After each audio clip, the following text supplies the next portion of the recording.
নমস্কার, শুরু করছি আজকের অনুষ্ঠান। কেমন আছেন আপনারা? ভালো আছেন আর ভালো থাকবেন। আমি জানি এই অনুষ্ঠান যারা দেখেন তারা ভালো থাকতে বাধ্য, যারা না দেখেন তারা অবধি ভালো থাকবেন। তার কারণ হচ্ছে অল্প বিস্তর সবাই ঈশ্বরকে ডেকে জীবনযাপন করেন। মা বাবা কাকিমা জেঠিমা যারা দূর থেকে দেখছেন, দেবাশিসের অসংখ্য কোটি প্রণাম নেবেন, আশীর্বাদ করবেন। দাদা বৌদি দিদিদের আন্তরিক শুভেচ্ছা, ছোটো ছোটো ভাই বোনদের খুব ভালোবাসা জানাই। অনুষ্ঠানটা সব থেকে বেশি তারতম্য, মানে অনুষ্ঠানটা সব থেকে আপনাদেরকে প্রবাহিতভাবে নিয়ে রেখে দেয়। উত্তরাখণ্ডে যেমন গঙ্গা মা বয়ে আসছে, ঠিক সেইভাবে আপনাদের মনটাকে বয়ে নিয়ে যাওয়ার চেষ্টা করি আমি টোটকা টিপসের মাধ্যম দিয়ে। টিপস আর টোটকাগুলো বলে হাসি মজা অনুষ্ঠান, এটাই তো একটা শিক্ষামূলক অনুষ্ঠান। কিভাবে কি করব, কিভাবে কি করব, কিভাবে কি করব। আজকে একটা প্রথমে টোটকা দিয়ে আরম্ভ করি, তারপর অন্য সাবজেক্টে আসছে। অনেকে বলেন না, আমার না হওয়া কাজ হয় না, আমার না হওয়া কাজ হয় না, আমার না হওয়া কাজ হয় না। আচ্ছা, আমি একটা জিনিস আপনাদেরকে বলি, আপনারা একটা চেষ্টা করুন তো আজ থেকে। ধরুন একটা ভোজ্যপত্র, আপনারা জানেন তো ভোজ্যপত্র কী জিনিস?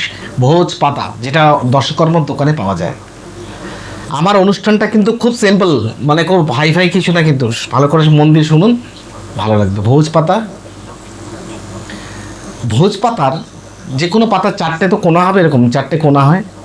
এই কোনা থেকে লিখবেন পি ল ব এ, পয় হস্যিকারে পি ল ব এ উন্তস্তীয়, পিলবয় সাহা। মাঝখানে নিজের নাম লিখবেন, আবার এই নিচের কোনা থেকে লিখবেন পি ল ব এ সাহা। ভোজ পাতাটা একটু আটার গুলি পাকানি, আটার গুলি পাকিয়ে তার মধ্যে দিয়ে আটাটাকে লেচি করুন, করে নদীর জলে বা সমুদ্রের জলে বা গঙ্গার জলে টান মেরে ফেলে দিয়ে আসুন। নিজের মনোবাসনা জানিয়ে আসুন। এইভাবে 21 দিন করুন, দেখি আপনার মনোবাসনা পূর্ণ কি করে না হয়। নেক্সট একটা টিপস দিচ্ছি। প্রচণ্ড শত্রু উঠে পড়ে লেগেছে আপনার, মানে আপনাকে জর্জরিত করার জন্যে, আপনাকে একটা বিপদের সম্মুখীন ঠেলে দেওয়ার জন্যে, বা আপনাকে মান সম্মান হানি করানোর জন্য আপনি পেরে উঠছেন না, তখন সেই মুহূর্তে কোন টোটকাটা অ্যাপ্লাই করবো যাতে আমি একটু নিষ্কৃতি পাই, একটু ভালো থাকি? সেম ভোজ্যপত্র কিনে নিয়ে আসবেন দশকর্মর দোকান থেকে। চন্দন পাটা দেখেছেন তো, যার মধ্যে চন্দন ঘষা হয়, চন্দন পাটার পাথরটাকে উল্টো করে দেবেন, দিয়ে হলুদ আছে যে গোটা হলুদ, গিঠে হলুদ, গোটা হলুদ যে বেটে রান্না করে, গোটা হলুদ আস্তে আস্তে এরকম ঘষবেন, দেখবেন চন্দনের মতন বেরোচ্ছে কাঠ। ওইটা দিয়ে ভোজ্যপত্রে একটা মানুষের রূপ আঁকবেন এবং যারা যারা ডিস্টার্ব করছে তাদের নামটা ওখানে বসাবেন। এই জিনিসটা আপনাকে ঈশ্বর ভালো রাখবে, কারোর কোনো ক্ষয়ক্ষতি হয় না, কোনো খারাপ হয় না, আপনি সেফ থাকবেন। কেন কেতু গ্রহ আপনাকে কিন্তু মুক্তি দেবে সেই মুহূর্তটুকু। যার জন্য নামগুলো দিলেন। একটা শিশিতে মধু নিয়ে নিন, এক শিশি মধুর মধ্যে ভোজ্যপত্রটা ঢুকিয়ে দিন, ঢুকিয়ে ভালো করে বন্ধ করে কোথাও ঘরের একটা কোণা টাঙিয়ে রেখে দিন। দেখবেন নিন্দুকরা আপনার নামে বদনাম আর করছে না। হলো। সেকেন্ড হচ্ছে, কিছু বাজে মানুষ পরিবেশে বাস করে, যাদের কথাবার্তা চাল চলন মুখের ভাষা অতীব বাজে, মানে যেগুলো শুনতেও বাজে লাগে, তাদের সাথে মিশতেও বাজে লাগে। একটা কথা বলি, তবে তাদেরকেও তো ভালো করতে হবে না? তবে অন্য দিক দিয়ে ভালো করা গেলে হয়তো শিক্ষাগত জায়গা থেকে ভালো করা যাবে কিনা জানি না, কেন 40-50 বছর বয়স হয়ে গেলে আর কী শেখাবো বলুন? তাও চেষ্টা থাকে। তো তাদের এই যে আপনার বাড়ি ওখানে করে ফেলেছেন, তার পাশে আশেপাশে পরিবেশটা ভালো না, তো আপনার কী করা উচিত? যে আপনি যখন বেরোবেন আপনার জন্য মান সম্মানটা থাকে, কেউ যেন চিৎকার চেঁচামেচি করে বেফাস কথাবার্তা না বলে, যেটা আপনার কোথায় লাগে, শিক্ষাগত যোগ্যতার মান বৃদ্ধিতে জ্ঞানের মধ্যে একটা ধাক্কা লাগে, তখন মনে আমি কোথায় বাড়ি করে ফেলেছি। সেক্ষেত্রে আমার করণীয় কি? সেক্ষেত্রে করণীয় হচ্ছে একটাই, সেম ভোজপাতা কিনে নিয়ে আসবেন। যেটা বলি ভালো করে শুনুন, একটা ভোজপাতা দেখুন কত কাজে দেয়।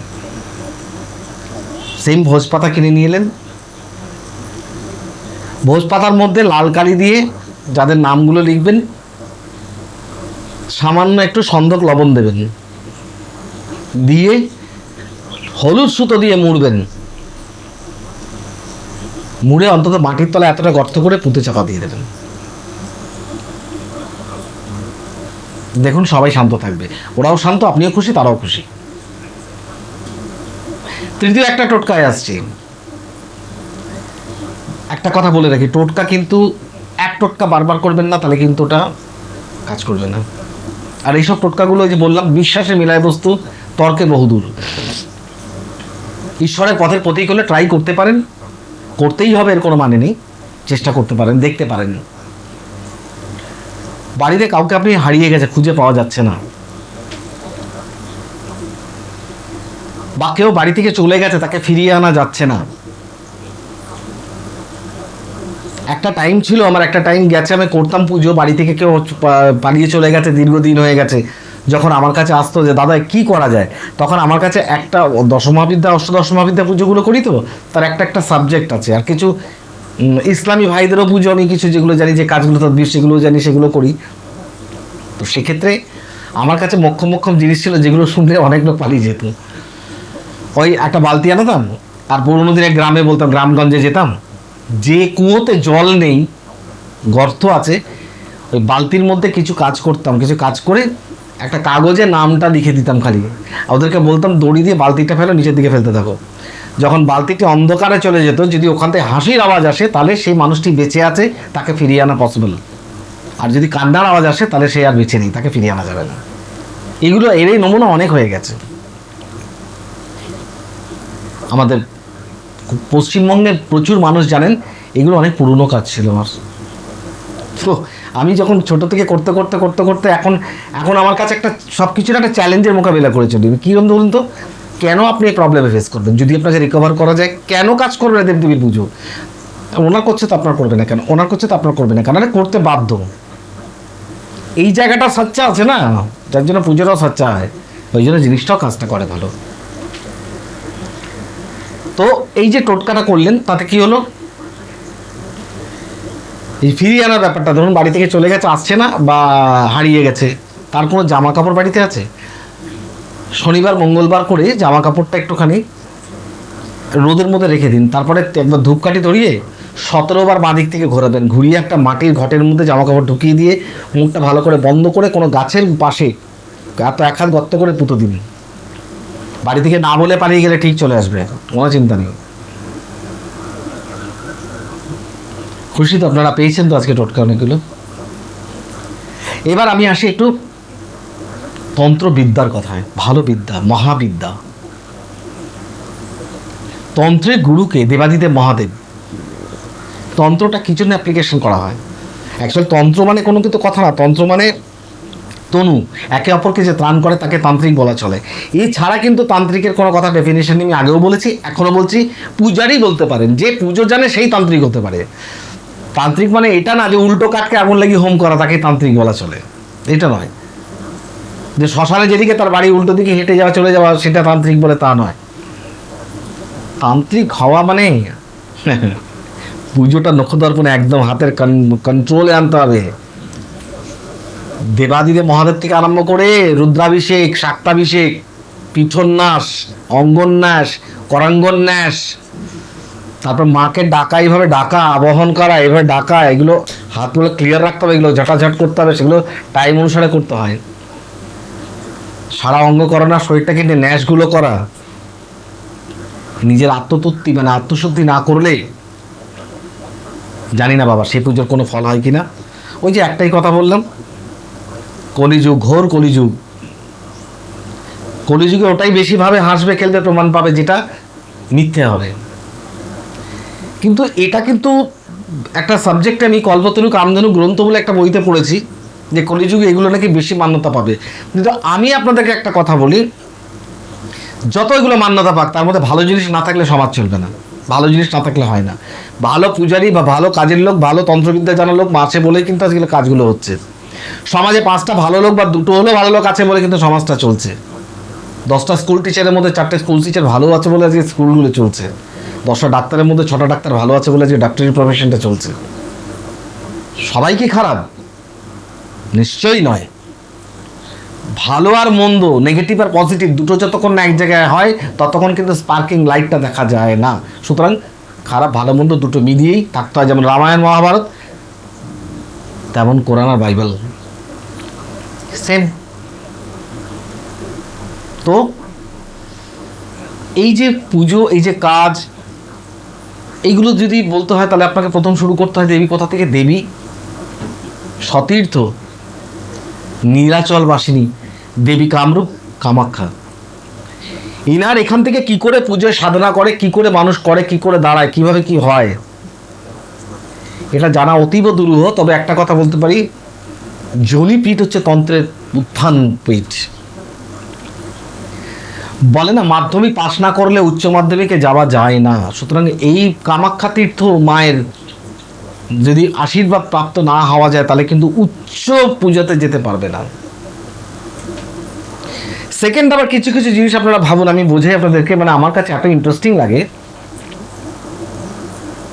আমাদের তন্ত্রবিদ্যার মধ্যে মাকে ভোগ দেওয়া কিন্তু মাছ মাংস সব দিয়ে ভোগ দেওয়া হয়, ঠিক তো? 51 পীঠের এক পীঠ, যেমন 51 পীঠে 51টা শক্তিপীঠ, শক্তিপীঠের একটা পীঠ আছে কিন্তু পুরীতে। শক্তিপীঠের একটা পীঠ আছে পুরীতে। এবার কি সুন্দর মজাটা দেখুন, কামাখ্যা মাকে পুজো দিতে হলে দেবী লাল প্রশোভিতা সুসজ্জিতা সুরঙ্গিলা, একদম সুশোভিতা সুসজ্জিতা, লাল ফুল আলতা সিঁদুর ঢেলে মাকে পুজো দেওয়া। ঠিক তেমনই আমরা বাবাকে ঢেলে পুজো দেওয়া। কেন? মায়ের হাজবেন্ড। কি কি কি শাস্ত্রে কি বলা হয়েছে? উমানন্দ ভৈরব, ননভেজ পুজো। তার মানে ভৈরব বলতে গেলে নামে ভাগ হয়েছে, দেবতাটা তো একই, দেবাদিদেব মহাদেব। দেবীর 51টা খণ্ড হয়ে 51 পীঠ হয়েছে। দেবী আদ্যাশক্তি মহামা পার্বতী তো একজনই, সতী, সরি পার্বতী না সতী, সতী তো একজনই, দক্ষ রাজার মেয়ে। ঠিক সেই জায়গায় 51 পীঠের আরেকটা জায়গা হচ্ছে পুরীধাম। আমরা যাচ্ছি প্রভু বিষ্ণুর দর্শন করতে, শিব জগন্নাথের দর্শন করতে। পাল্টা একটু ঘুরে তাকান তো, দেবী জগন্নাথটা কে? জগন্নাথ কিন্তু মায়ের এক ভৈরব। কোন মায়ের ভৈরব? আদ্যাস্তোত্রম পাঠ করেন, দেখেছেন? লেখা আছে কখনো বিমলা পুরুষোত্তমে? পুরুষোত্তমটা কোথায়? শ্রী শ্রী পুরীধাম। তার মধ্যে কিন্তু শক্তিপীঠ একটা কিন্তু বিরাজমান হচ্ছে দেবী বিমলার মন্দির। তন্ত্রের একটা ভয়ঙ্কর জায়গা। আমি প্রত্যেকটা অঙ্গ অঙ্গে গিয়ে পুজো করে এসেছি। তো আমি আজও আপনাদেরকে একটা জায়গার কথা বলবো, যেখানে আমি গেছি, মানে পুরীতে গিয়েও ম্যাক্সিমাম হোটেলের বড় বড় হোটেলগুলো ছিল, তাদের কিছু মালিক এক হয়ে গিয়ে আমাকে বলেছিল, দাদা আপনি আমাদেরকে এই জায়গার এই কাজটা করে দিন, আপনারা একটু আমাদের যেন হোটেলগুলো ঠিকঠাক চলে।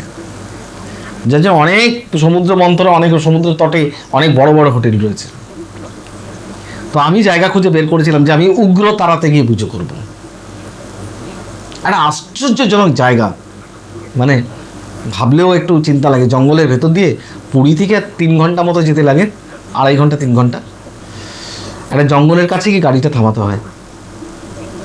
ইট ভাটা দেখেছি, নিচের ভাটা, যেখানে ইট তৈরি হয়, ব্রেক্স তৈরি হয়, উঁচুতে উঠতে হয় না? ঠিক ওরকম উঁচুতে উঠতে হবে। উঁচুতে উঠলে তারপর দেখা যায় মাঝখানে নিচুতে মায়ের মন্দিরটা। এরকম এইভাবে উঠতে হবে, এইভাবে নামতে হবে, নিচে মন্দির।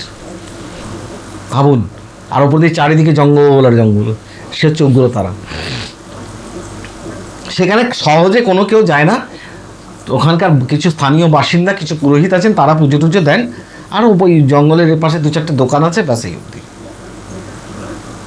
তা আমি যাকে নিয়ে গেছিলাম বলে, উড়িয়ে বাবা, এখানে আমরা এই দুপুরবেলা একটা লোকজন নেই, দাদা আপনি করুন, আমরা ওপরে আছি, আপনি নিচে একা করুন বসে বসে। আমার তো ভয় ডর লাগে না। কেন লাগে না আমি জানি না, আমার লাগা উচিত ছিল। অনায়াসে বসে দেবী তারার ওখানে, উগ্রতারায় বসে কিছু তন্ত্রের পুজো কিছু করেছিলাম, হোটেলের মালিকদের দিয়েছিলাম, তারা অনেক শান্তিতে ভালো আছে। তাহলে মা তো বৈষ্ণবী, তাহলে শক্তিপীঠে সংস্থিতা বিরাজিতা কিভাবে? তাহলে মা কিভাবে বসে আছেন বিমলায় পুরুষোত্তমে, যেখানে পেঁয়াজ রসুন চলে না? এটাই হচ্ছে ভবিতব্য। যে মানো তো শিব, না মানো তো পাথর। একটা কথায় বলে না, মানলে শিব, না মানলে পাথর। এটাই ভবিতব্য। আর এটাও ভবিতব্য যে গঙ্গোত্রী থেকে গঙ্গাজল প্রবাহিত হবে, কলকাতা হাওড়া এসে শেষ হবে, ডায়মন্ড হারবারে শেষ হবে না।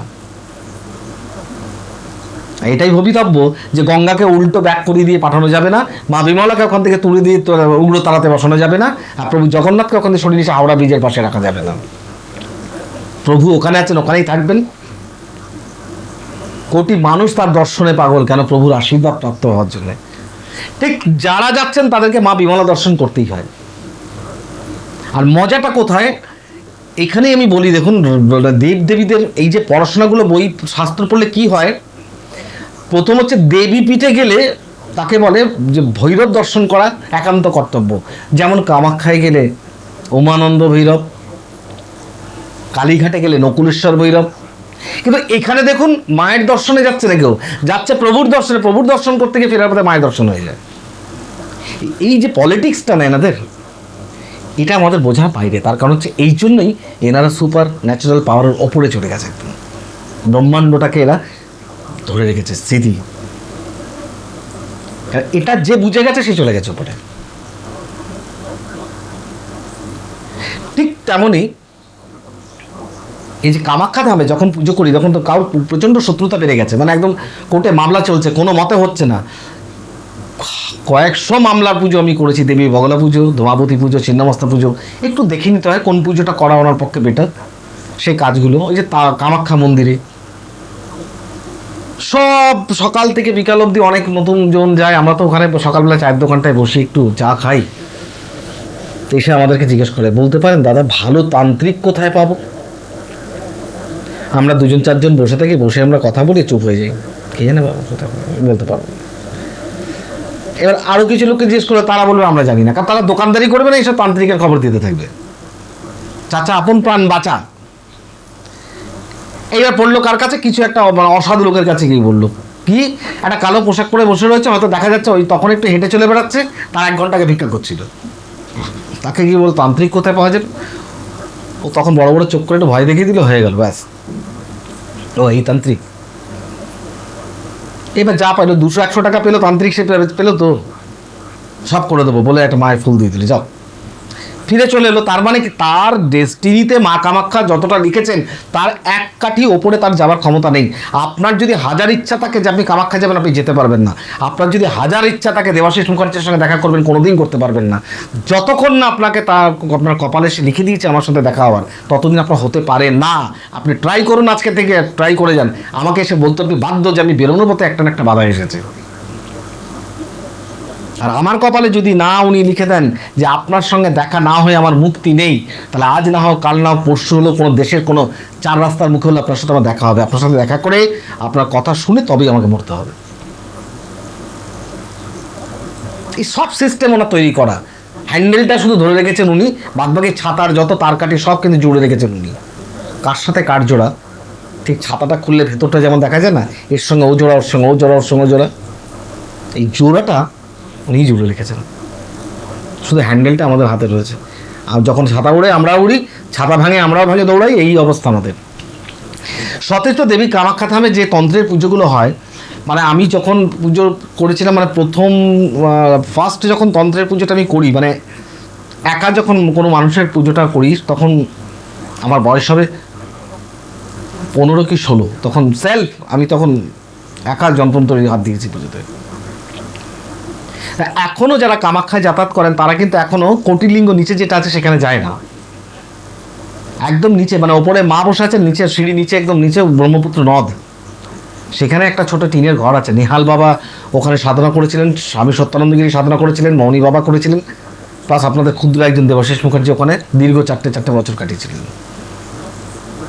না কাটিয়েছিলেন না, আমি তো কাটিয়েছি, এখনো ছিলেন হয়নি।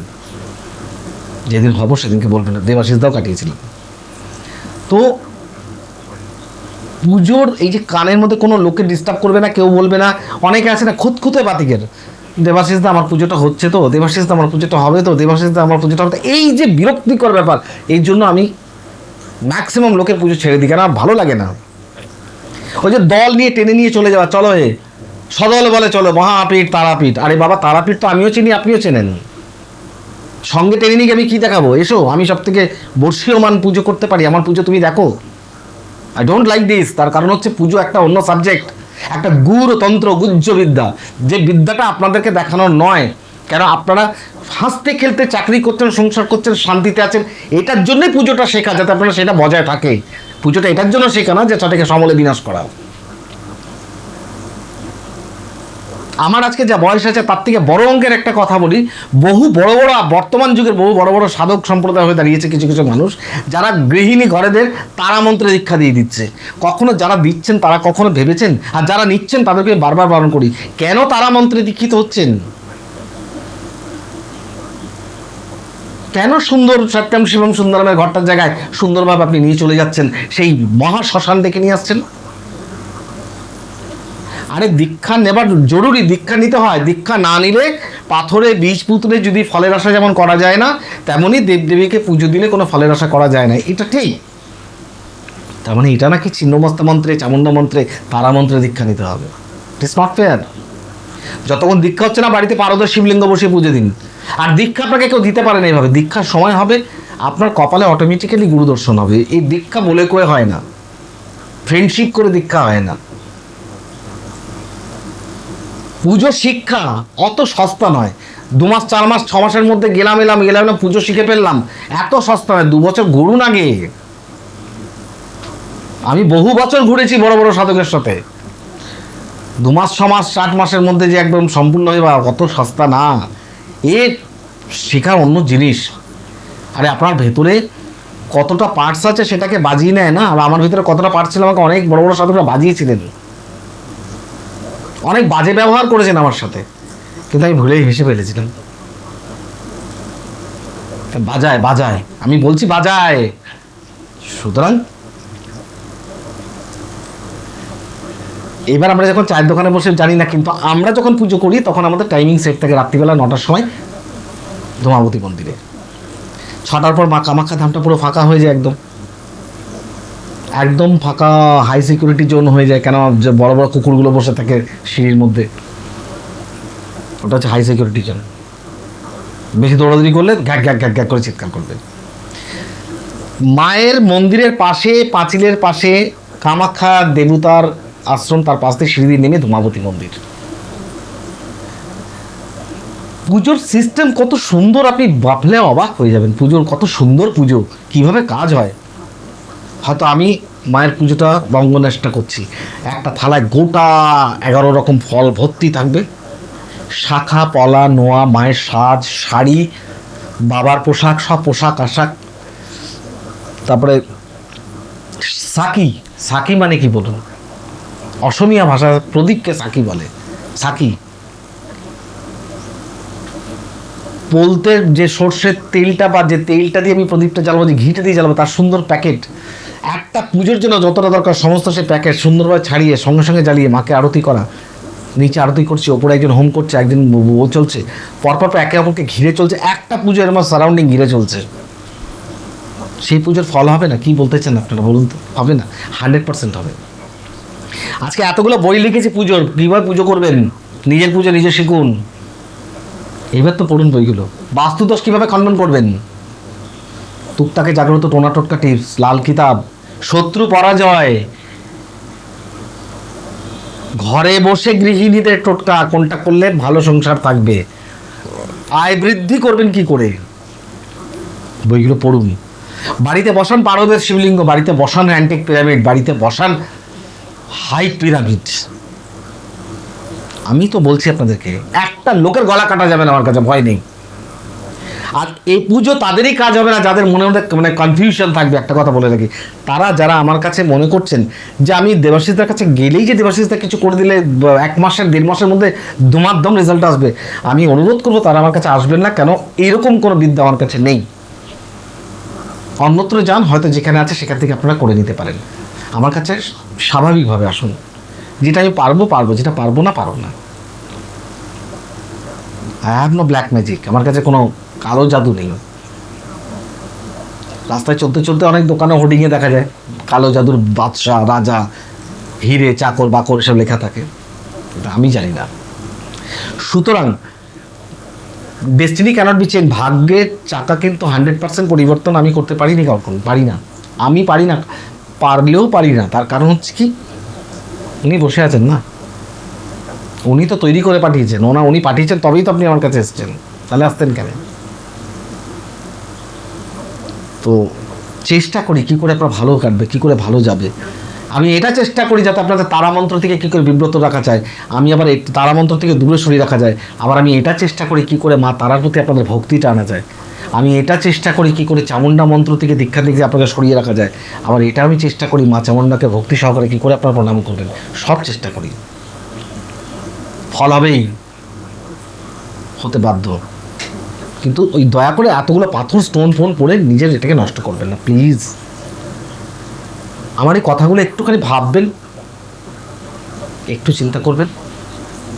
আমি জানি অনেকের ভালো লাগবে, অনেকের ভালো লাগবে না। যাদের ভালো লাগছে না তারাও মাফ করবেন আমাকে, আর যাদের ভালো লেগেছে তাদের কোনো কথাই নেই। সুতরাং অনুষ্ঠানটা কেমন লাগে বা কেমন লাগে সেগুলো যখন আপনারা এসে জানিয়ে যান বিনায়ক অ্যাস্ট্রো পয়েন্টে, ভালো লাগে শুনতে।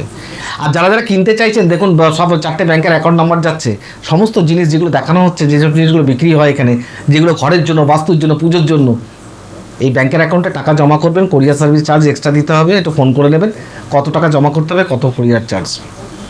1 নম্বর, যারা এসে কিনতে চাইছেন সরাসরি আসবেন, প্রত্যেক দিন খোলা 10:30 থেকে 11টা হবে, 7টা অবধি এসে দেখে কিনে নিয়ে যান। যারা আমার সঙ্গে দেখা করবেন সোমবার করে, যদি কলকাতায় থাকি তবে 1 মাস আগে নাম লেখাবেন। নাম লেখানো মানে দেখা হলো না, যেদিন আসছেন সেদিনকে 10:30 থেকে 12:30টার মধ্যে ঢুকবেন। যিনি 10:30টায় আসছেন 1 নম্বর পাবেন, 10:40-এ 2 নম্বর, 10:45-এ 3 নম্বর, এভাবে 12:31-এর পর থেকে কোনো নাম লেখানো হয় না।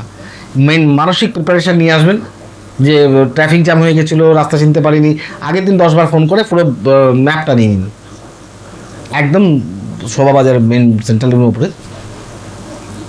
সুতরাং ভালো থাকতে হবে, এর জন্য অনেক রাস্তা আছে, ভয় পাওয়ার কিছু নেই।